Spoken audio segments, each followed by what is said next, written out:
Customs কর্মকর্তা bullet বৈরাগী হত্যা, চাঞ্চল্যকর তথ্য দিল র্যাব।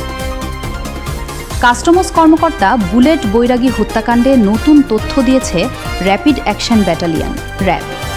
সংস্থাটি জানিয়েছে তিনি একটি পেশাদার ছিনতাইকারী চক্রের ফাঁদে পড়ে নির্মম হত্যার শিকার হন।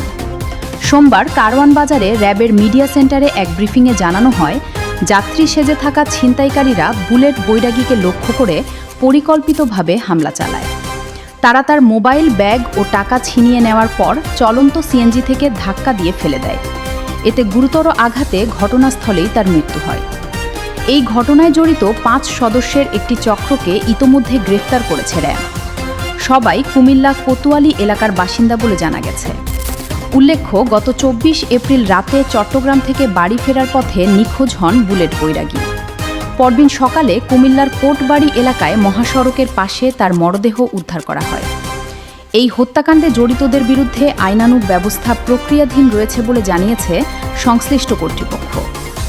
এমন নৃশংস ঘটনার বিচার নিশ্চিত করতে ভিডিওটি শেয়ার করে সবাইকে জানিয়ে দিন।